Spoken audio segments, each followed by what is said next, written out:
Hello, my friends. Welcome to another episode of Deep True Crime.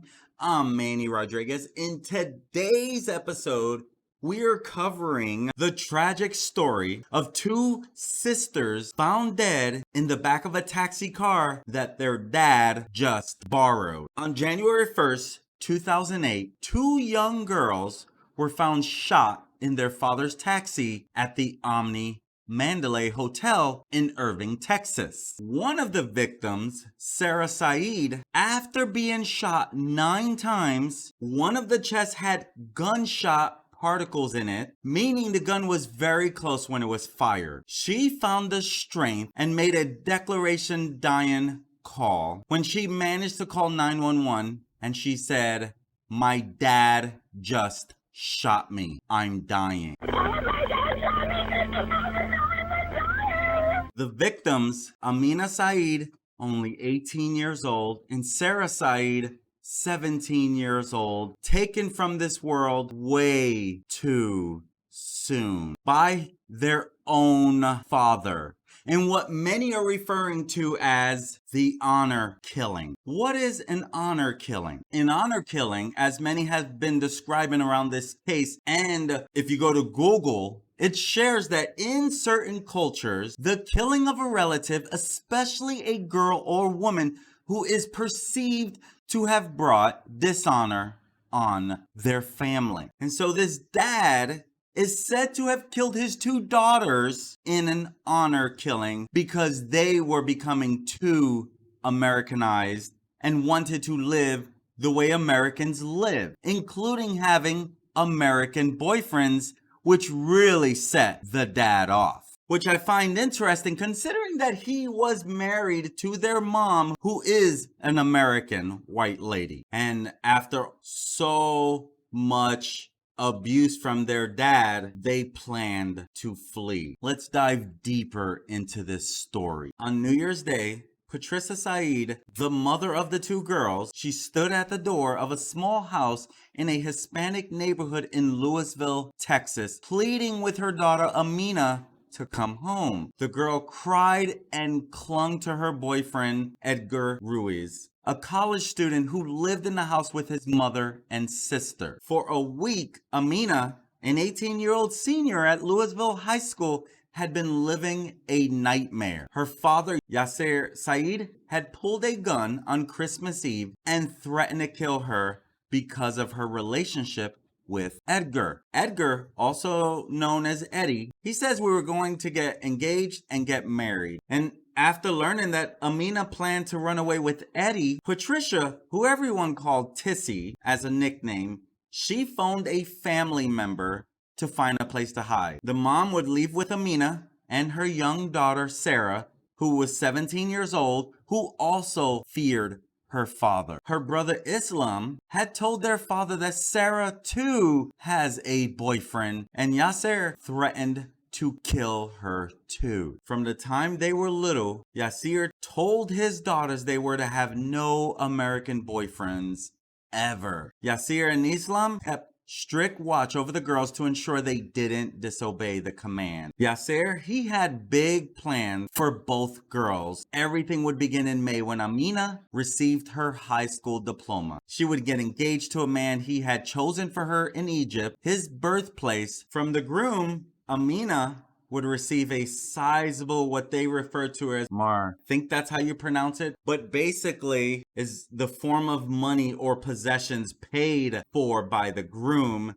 to the bride at the time of Islamic marriage. Now, generally it's often money, but it could be anything agreed upon by the bride, such as jewelry, home goods, furniture, a dwelling or some land for the family or something like that. In English translation, it's referred to as a dower. Yaser had scrimped for years to provide his own contribution to the marriage, a small vacation chalet on the seaside in the Sinai. When Amina, who dreamed of becoming a doctor, asked her father when she would go to college, Yaser had a simple answer: when, if your husband allows. The same was expected for Sarah. Amina, who her dad took her to Egypt at the age of 15 to meet the prospective husband, she had no intention of marrying a much older Egyptian man, a stranger. So on December 26th, her mom, her daughters, and their two boyfriends, they fled Texas. They made their way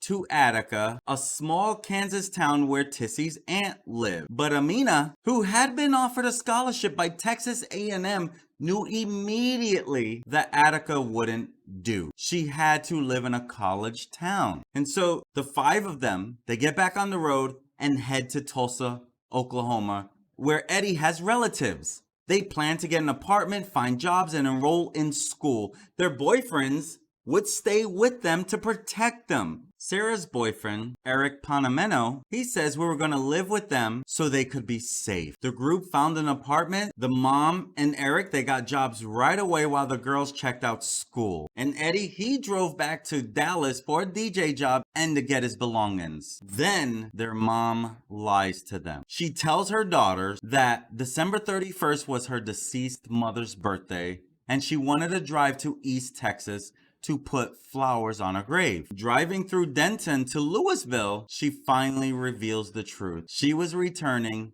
to Yaser. Reluctantly, Sarah went home with her mother, but Amina refused. She says, I'm never going back there. And so she spends New Year's Eve at Eddie's house. The calls from her mother started early the next morning, but Amina refused to come home. Finally, her mom drives a few blocks to Eddie's home and pounds on the door. Amina argues with her mom, who stood in the doorway, refusing to go anywhere, saying that her father has forgiven her. And according to Eddie, the mom said she just wanted to talk to Amina and that everything was going to be fine. And according to Eddie, she says that mom says he just wanted to talk to Amina and that everything was going to be okay. Amina, she was crying. She didn't want to go, but her mom makes her go. And so Eddie, he's trusting in the mom to look out for her. He says, can't do much about it, so he backs off. A few hours later, the bodies of Amina and Yaser Said were found in a taxi outside an Irving hotel. Yaser Said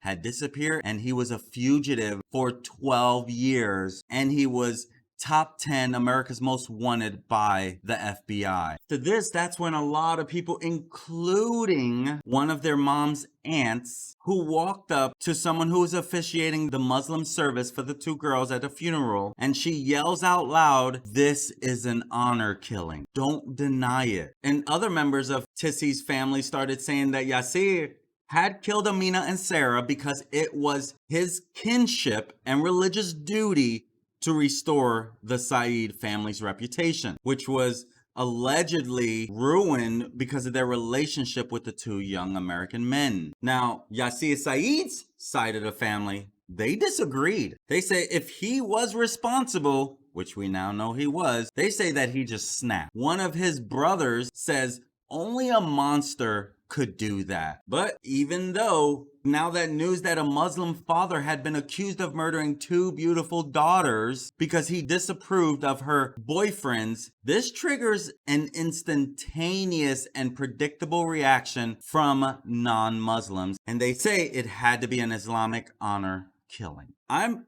more of what the cops say. A murder's a murder. He murdered his two daughters. I don't care what the reasoning is. He murdered his two daughters. There's nothing okay about that. If anyone in their rightful mind can say an honor killing is okay, not that I've heard that anywhere, but I don't understand. What does it matter? He murdered his two daughters. There's nothing else to talk about. And going into the trial, that's exactly what his defense attorney would try to use, is all the media hype around him and portraying him as the killer right out of the gate, not really looking at who else could be involved. Because on the stand, Yaser, he said he's innocent. He said he saw someone following us. It freaked him out. And he thought it was either going to be the two daughters' friends or it would be someone after him. And so to protect the daughters, he pulls over, tells the girls, you can have the car, and leaves and takes the gun. And he says he gets on a nearby bus station or something like that. And because there's no video evidence of him anywhere near this taxi or anywhere near this area, they try to say there's no way that he's to blame. Why are you automatically blaming him?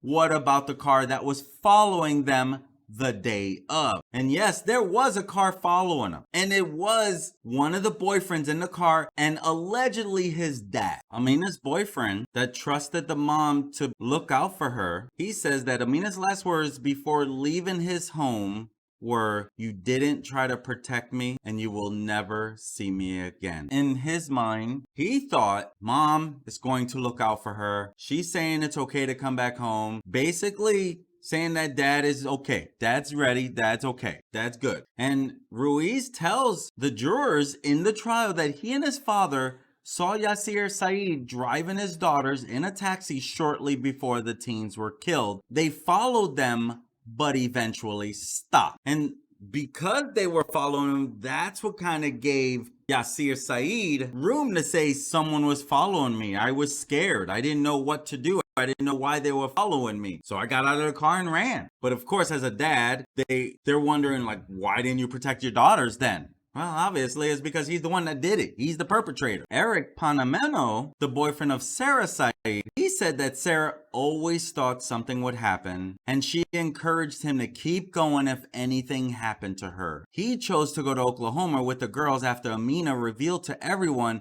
that her dad threatened her with a gun on Christmas Eve because they were dating American boys. Connie Moggio, the aunt of Amina and Sarah, and the sister of Patricia Owens, as you can see in this photo with the mom in the background, she testifies that she last spoke with Amina hours before the girls died. She shares that Amina was upset her mother had returned home. Amina and Sarah's mom discussed when she got married to their father, and she shares that on February 7th, 1987, she was only 15 years old, holding onto her father's arm, made her grand entrance in a secondhand wedding gown, and walked down the aisle of a Bedford Country Baptist church that was founded by her grandfather. Sitting on one side was the family of Patricia Owens, again, only 15 years old, Christian for the most part, working class Texans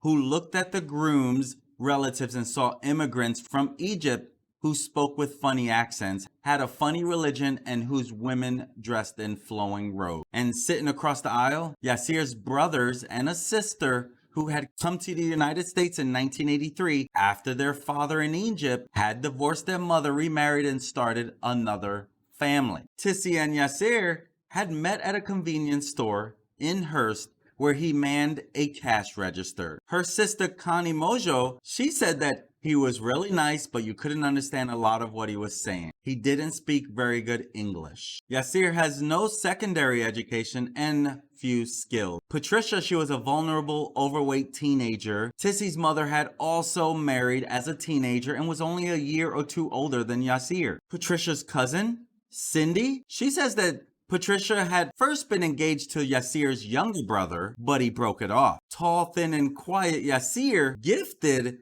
Patricia with presents and told her family he owned land in Egypt. Though a Muslim, he agreed to a ceremony in a Christian church, and her parents signed papers allowing their minor daughter to marry a man twice her age. Patricia's aunt, Gail Gartrell, she took Patricia aside and explained that she was marrying in a very different culture. Patricia, she just didn't care. And Patricia's sister, aunts, and cousins, they believe Yaser was marrying Patricia to stay in America. His visa was about to expire, and they had known each other only a week. Yaser later received permanent residency. After the ceremony, Patricia's Aunt Gail says that several Arabic men approached American women in the parking lot and asked if they were interested in marriage. The wedding reception, which was held in Said's home in Euless, it really showed the divide between men and women. The men sit in one room, the women sit in another. All the food was in a room with the men. The female guests were ignored. By the time Patricia was 18, she had 3 children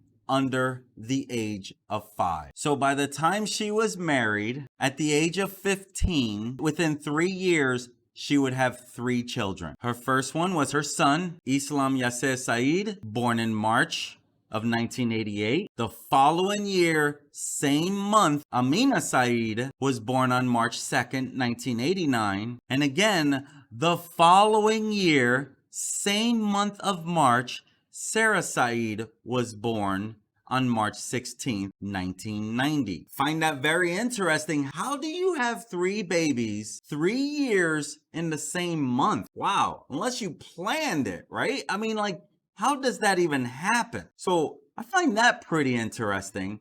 But by the time she was 18, she had 3 children under the age of 5. And to supplement his income as a cabbie, he worked minimum wage jobs. Moggio, Patricia's sister, she says that Patricia stopped wearing makeup, wouldn't eat pork, and fasted on Muslim holidays. Though she rarely wore a headscarf, Patricia told her sister she had to have Yaser's permission to talk to or go out with friends. According to Patricia's sister Moggio and some other American relatives, the couple's son Islam, he grew into a little hellion, calling his mother by her first name and ignoring Patricia's attempts at discipline. Patricia's sister says he'd cuss you out. In their household, the pecking order was Yaser, Islam, Patricia, and then the girls. Patricia gradually stopped seeing her family, according to her sister Moggio. She said, I went over to see the kids. I was leaving and he blocked me in. Yaser told me I can kill you right now and nobody would ever know it. And don't ever go to his house and get his family.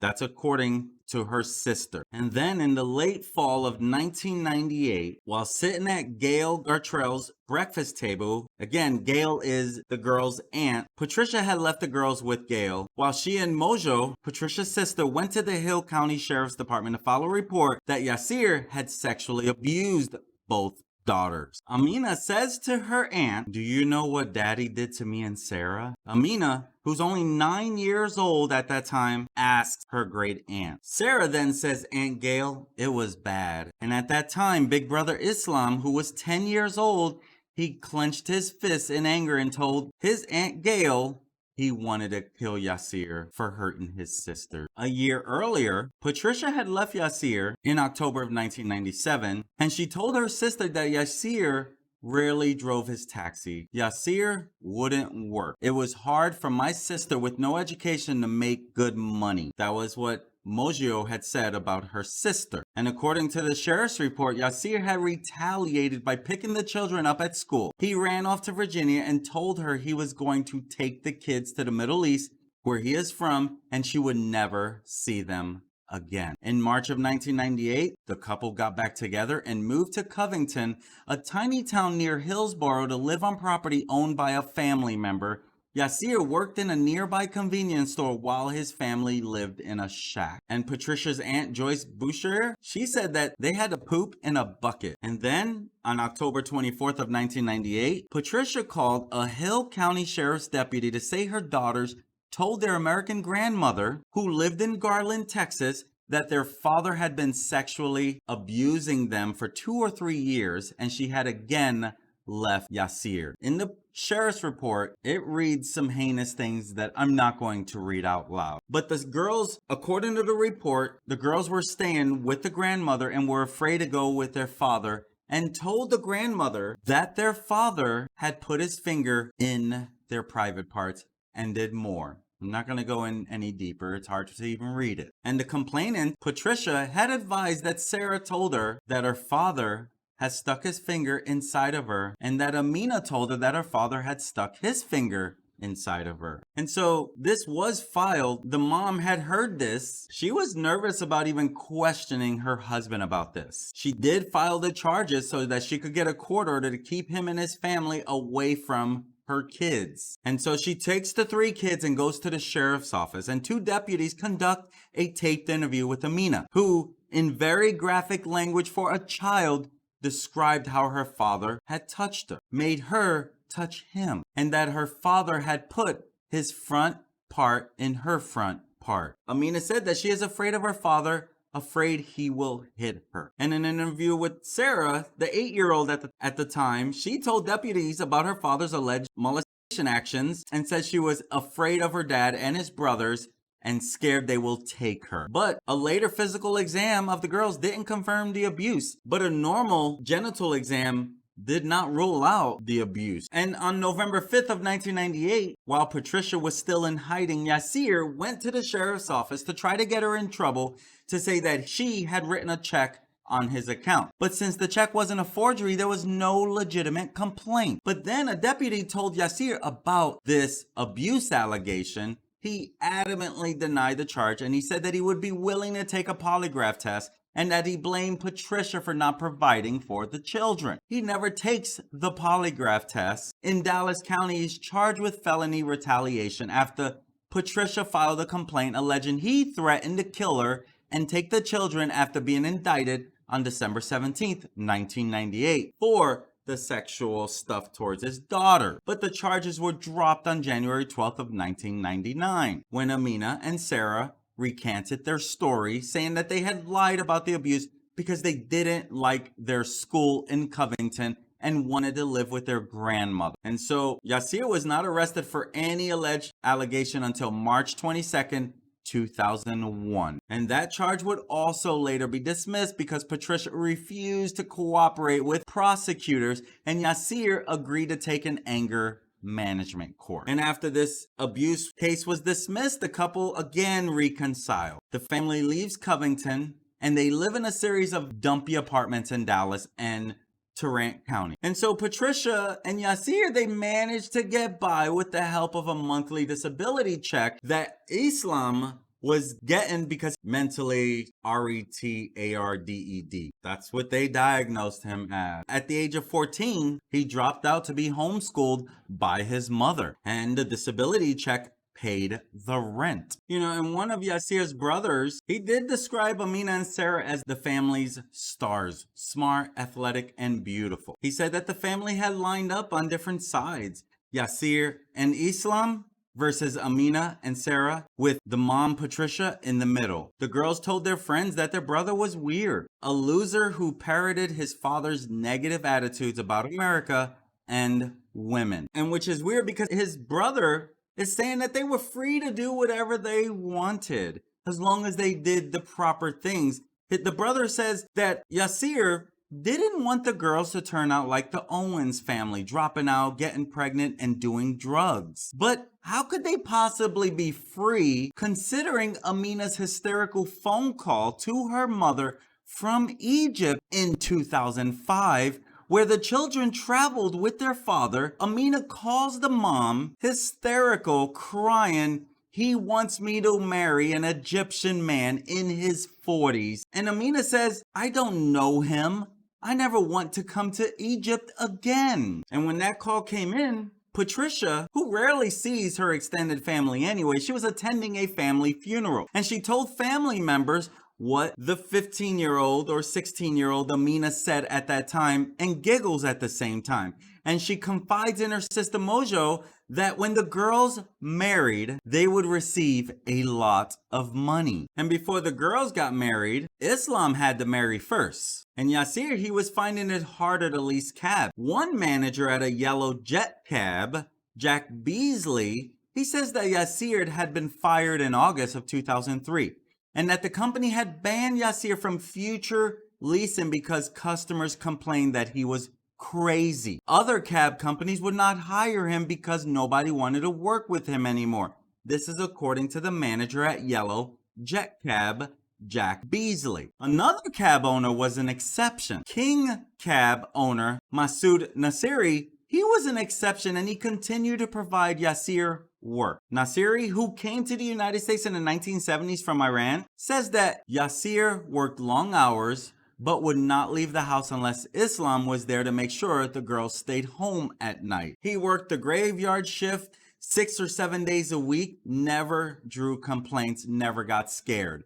This is according to Masood Nasiri. And according to Patricia, he always carried a gun when he was driving a cab. It is said that in southern Egypt, with people living near the Nile, they still practice older traditions, including honor killing. But Yaser had veered from Muslim and Egyptian cultural practices early on. First, by marrying Patricia after his brother dumped her. Amina and Sarah, they grew up American Muslims, but Yaser was trying to raise them as Egyptians. And a week before Christmas of 2007, Yaser Said, he dropped his taxi off at the King Cab Body Shop in Deep Ellum, leaving without paying back fees of $700 or $800. Nasiri, he didn't worry about it. Yaser, who had leased taxis from him for about 7 years, usually traveled to Egypt over the slope holiday period, and so he would make up the deficit when he returned. According to Nasiri, every Saturday for years, Yaser came down to King Cab to pay his fees, often bringing his children, and the office manager who worked there, Donna Sellers, says that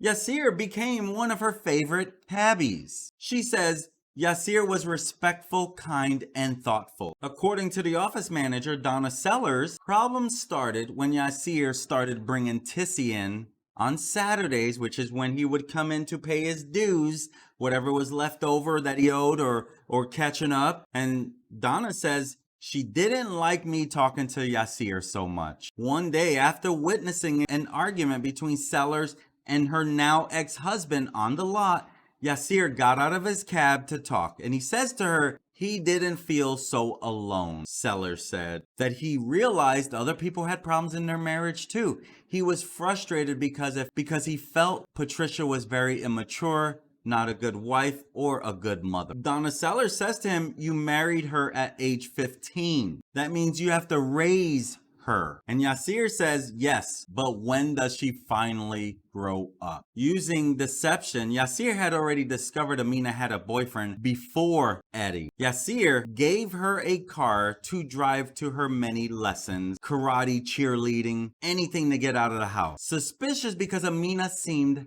happy, Yaser replaced the driver's airbag with an audio recorder and caught her talking to her boyfriend on her cell phone. Yaser hit and kicked Amina in the face, shredding her lips on her bracelet. And that's when he decides to move the family from an apartment in Bedford to a small house in Lewisville. Patricia and Yaser find a home in the Hispanic neighborhood not far from a freeway. The girls would go to Lewisville High School, but Yaser would supervise them like a prison guard. As a high school senior, Amina was said to be like that all-American girl. One school friend described Amina as she wanted trendy clothes, hip stuff. Her father wanted a Muslim way of life. She was Muslim because her father was, but she wasn't sure about it. She wanted to go her own way. Like most teens, Amina and Sarah did chat on their cell phones, listen to music, and love to take pictures of each other, playing around, joking around, doing a bunch of fun things. Unlike other kids their age, they never got to hang out with friends after school or on the weekends. No one visited them at their home, and at times, friends admitted that they saw the girls with bruises and welts they said were caused by their father. And they even told friends that their father would kill them if they dated American boys. And as soon as Amina became a teenager, Yaser tried to match his daughter up with different Egyptian men,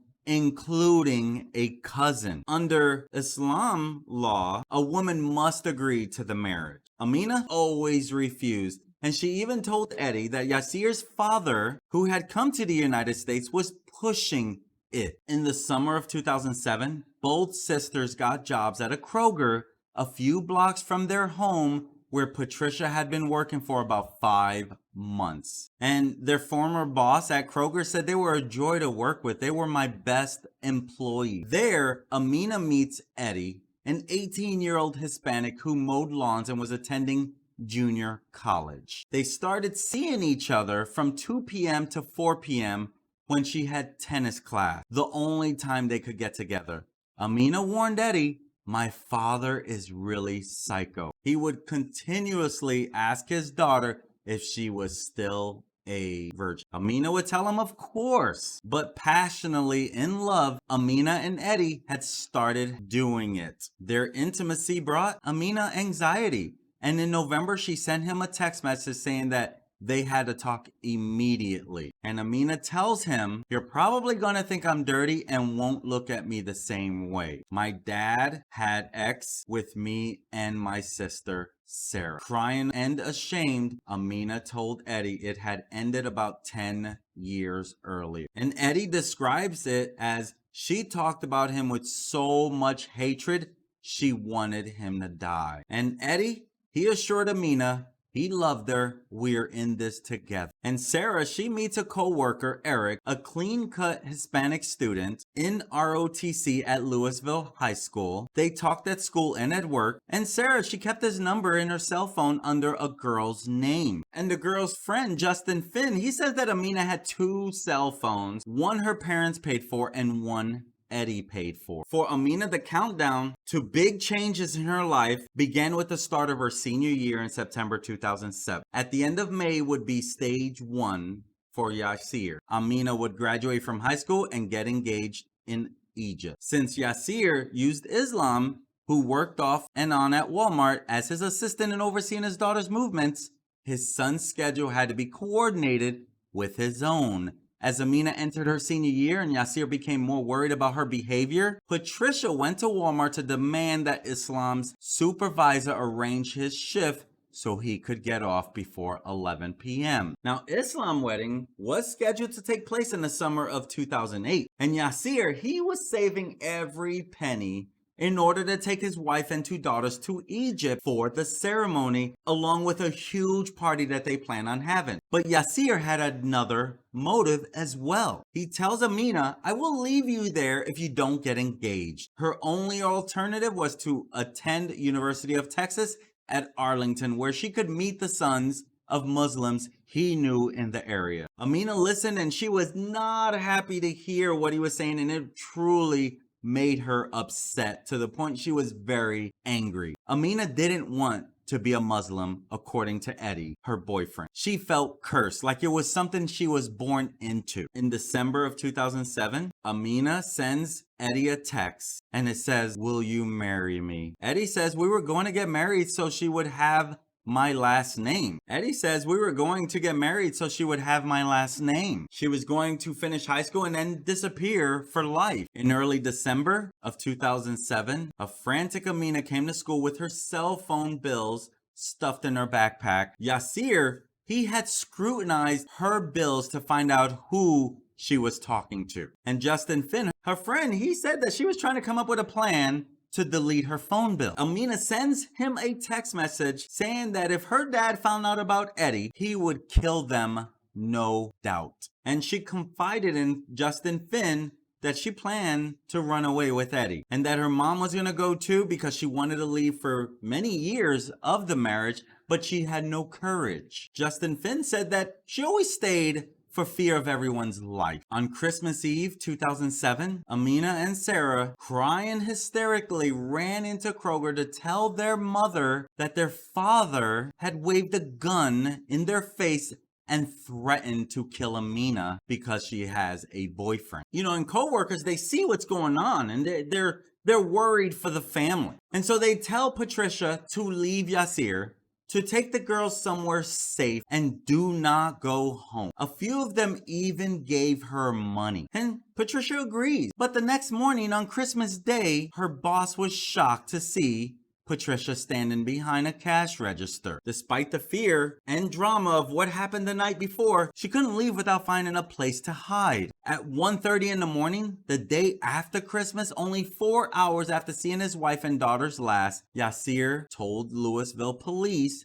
they went missing. Yaser tells the police that Patricia and the girls had gone to a convenience store for drinks and hadn't returned. And so Patricia's sister Moggio, she tells Patricia that, hey, the police were looking for you. And so Patricia calls the Lewisville Police Department and she tells them, we left home in fear of our lives. And the rest of the week, we don't know how much of a role Patricia plays completely. She's never been charged with anything, but a lot of people feel like she should be charged with something because during the week between Christmas and New Year's Day, a lot has happened that there's no good explanation for. First, she gets her daughters to safety. They travel to Kansas. They travel to Oklahoma. And then she lies to them what seems to be a fatal trap. On December 27th, when the black truck pulled up to Jill Owens' home in Kansas about noon on December 27th, Patricia, the two girls, and the two boyfriends, they exit the vehicle all together. And Patricia tells her aunt if Yaser finds the girls, he's going to kill them both. Again, she says this to her aunt. If Yaser finds the girls, he's going to kill them both. So she already knew Dad is crazy. He's going to kill the girls. And to get started with their new life, Patricia had taken some money from Yaser's cash stash. She told Jill Owens that it was $4,000, but Sarah spoke up and said no, it was $9,000. And according to Jill Owens, the only time Patricia seemed upset was when she talked about leaving Islam behind. Islam is her son, her oldest son, the oldest of the three kids. And by the end of the afternoon, all five had left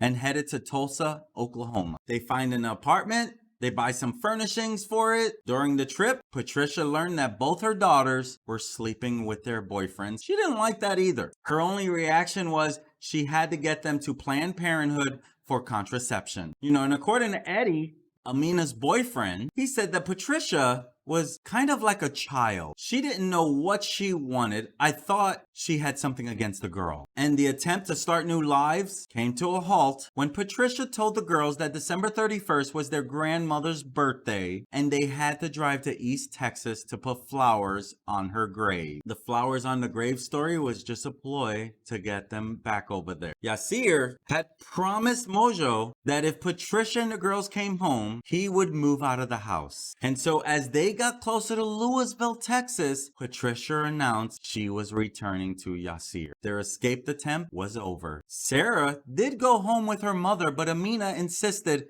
on staying with Eddie and his family. Amina, she calls Moggio her aunt, and she tells Moggio, she said, "My mom just flat lied to us. She went back to my dad. I'd rather be dead than go back there." And Moggio tells her to get a restraining order against her father immediately. Patricia tells Yaser Amina's out with some friends going to a New Year's Eve party and was spending the night with a friend. She didn't tell him the truth that she was with her boyfriend, Eddie. The next day, Patricia tells Yaser that Amina had spent the night at Eddie's home, which of course really pissed him off. Patricia blows up Amina's phone, calling her for hour after hour after hour after hour with no response. She then appears at Eddie's front door and she's saying that all is forgiven. Her dad has flipped the page. He's a new guy. She kept insisting. Amina was too smart for that. She didn't believe it. And as Eddie said, he's hurt her for 20 years. He wouldn't change after 5 days. And Patricia says, I thought about it. Y'all and Islam are gonna get married and I don't want to be all alone. Nothing's going to happen to Amina with me there. I really want them to finish high school. Then you can run away. She promised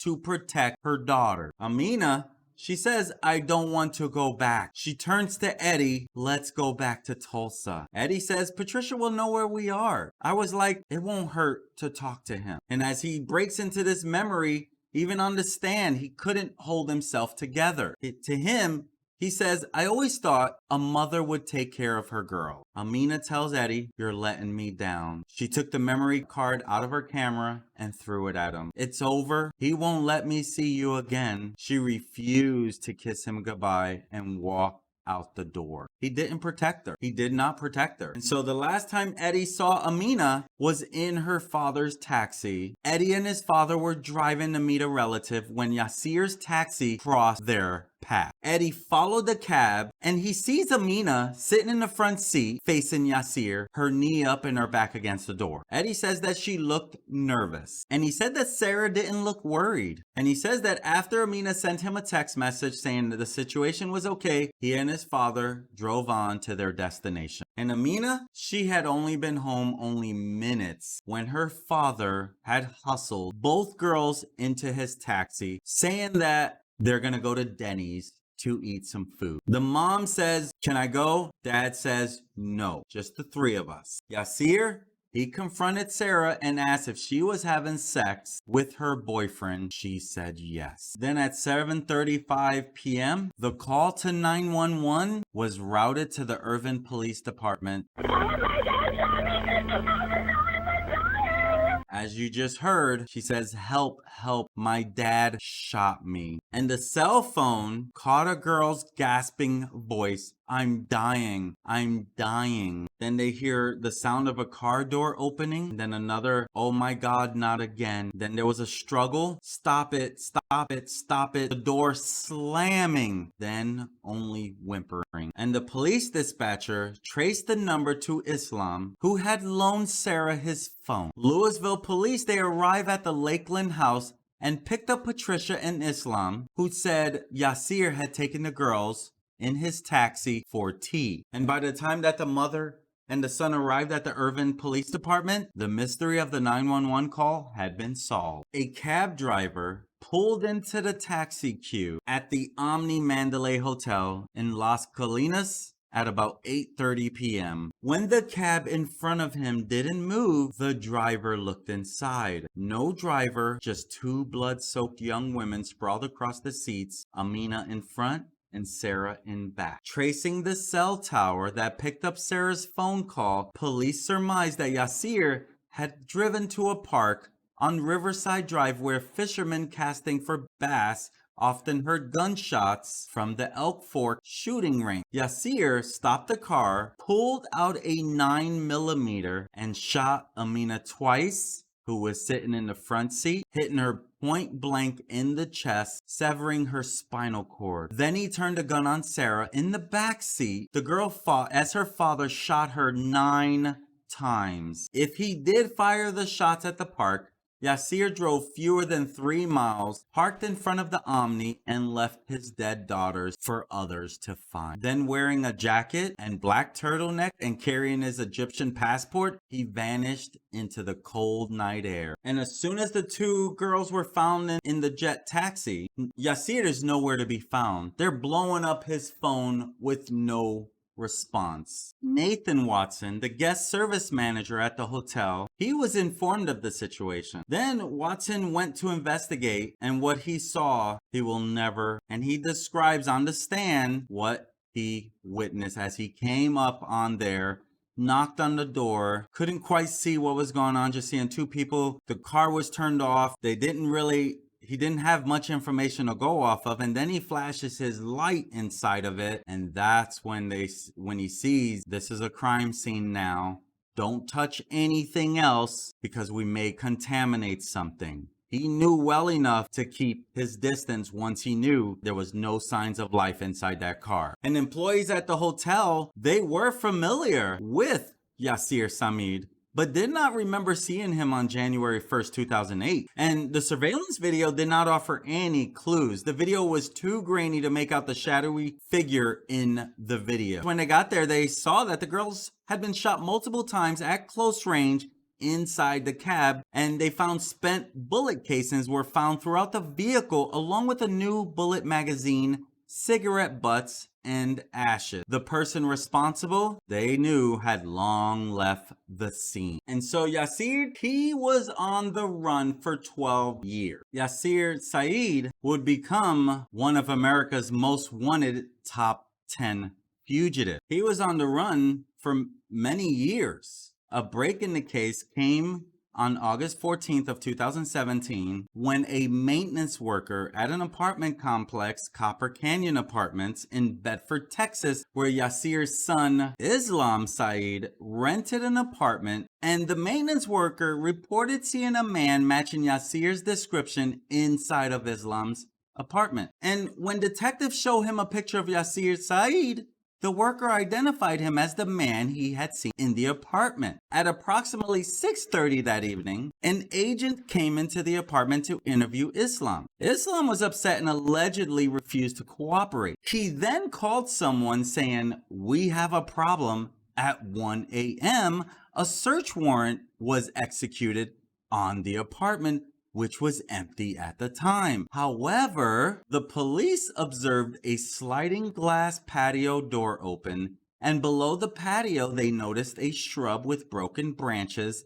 suggesting someone had jumped off the patio and landed on the bush. And next to the flattened bush, they found a pair of glasses, which they collected as evidence they collected evidence inside the apartment, including several cigarette butts and a toothbrush. And the FBI laboratory in Quantico, Virginia, they compared the DNA from those items to the DNA of Amina and Sarah, and they determined the DNA most likely came from their biological father. 3 years later, in August of 2020, the police began a 24-hour surveillance on a home in Justin, Texas. And they observed Islam and Yasin, the brother to Yaser and the uncle to Islam, entering and exiting the home, and they see the shadow of another man inside the home after the two men left. And so after a week of surveillance, which they'd even see this man here carrying stuff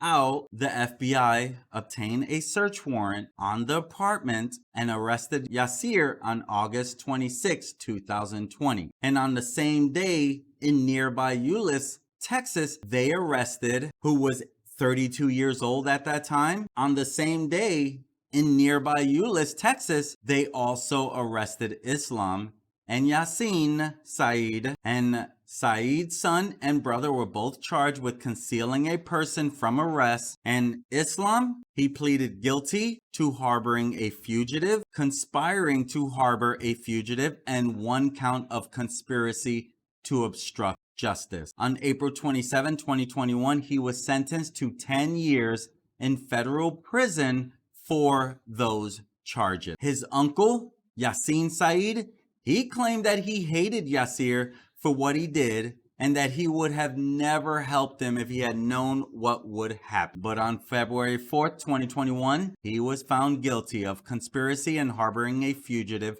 He was sentenced to 12 years in federal prison on June 4th, 2021. And Yaser, who went to trial, has been found guilty, indicted on capital murder charges. Prosecutors did not seek the death penalty. Yaser is found guilty of capital murder of multiple persons, and he is sentenced to life in prison without the possibility of parole. During the impact statement, Patricia Owens, the mother of Amina and Sarah Said, she delivers her impact statement. She points directly at Yaser and says, "You are the devil. You murdered your girls." Their aunt, Connie Moggio, she delivers her impact statement and she looks directly at the killer and says, "You abused, stalked, assaulted Amina and Sarah." There you have it, my friends, the tragic story and what many are referring to as the honor killer. Police refer to him as a father who was controlling and jealous. As they were getting older, getting smarter, showing so much of a bright future. Rest in peace, Amina and Sarah Said. May you find comfort. Yaser, you will have to deal with your maker. I'm Manny Rodriguez, and this is the story of the honor killing. Tragic, tragic story of 2 young girls taken way too soon. My friends, thank you for joining. I look forward to serving you again.